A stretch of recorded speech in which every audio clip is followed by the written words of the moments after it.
আসসালামু আলাইকুম। কেআরটি নিউজ রাতের সংবাদে আপনাদের স্বাগতম। আপনাদের সাথে আছি আমি মো কবির হোসেন কেরানীগঞ্জ থেকে। দেখুন মোহাম্মদ সালাউদ্দিনের ডেস্ক রিপোর্ট।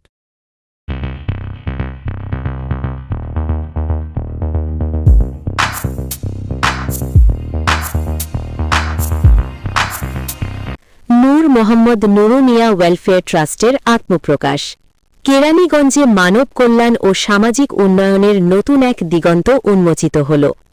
সুবিধাবঞ্চিত মানুষের পাশে দাঁড়ানোর প্রত্যয় নিয়ে যাত্রা শুরু করেছে নূর মোহাম্মদ নুরু মিয়া ওয়েলফেয়ার ট্রাস্ট।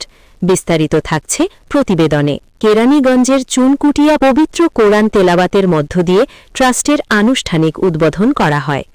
অনুষ্ঠানে প্রধান অতিথি হিসেবে উপস্থিত ছিলেন বিএনপির জাতীয় স্থায়ী কমিটির সদস্য গয়েশ্বর চন্দ্র রায়।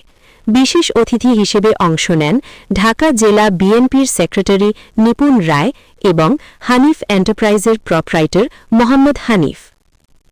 ট্রাস্টের প্রতিষ্ঠাতা নূর নাহারের সভাপতিত্বে এই উদ্বোধনী অনুষ্ঠানে ট্রাস্টের শীর্ষ কর্মকর্তারাও উপস্থিত ছিলেন।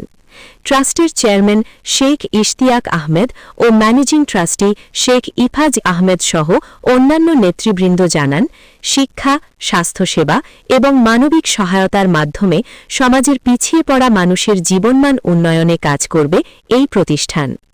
বক্তারা আশাবাদ ব্যক্ত করেন যে ধারাবাহিক জনকল্যাণমূলক কার্যক্রমের মাধ্যমে এই ট্রাস্ট সমাজে একটি ইতিবাচক পরিবর্তন নিয়ে আসবে।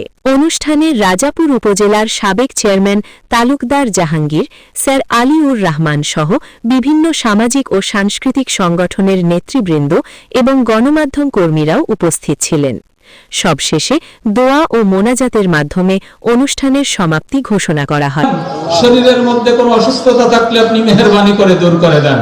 আল্লাহ পরিপূর্ণ সেবা দান করেন, সুস্বাস্থ্য দান করেন। আল্লাহ এই চেয়ারম্যান পরিবারের অস্তিত্ব, এদের কার্যক্রম আপনি আরো বাড়িয়ে দেন। আল্লাহ এদের সম্মান আরো বাড়িয়ে দেন, মর্যাদাকে আরো বাড়িয়ে দেন। বেশি বেশি দেশ ও দশের কাজ করতে পারে, খেদমত করতে পারে, তৌফিক দান করেন। ইলাহা ইল্লাল্লাহু মুহাম্মাদুর রাসূলুল্লাহ।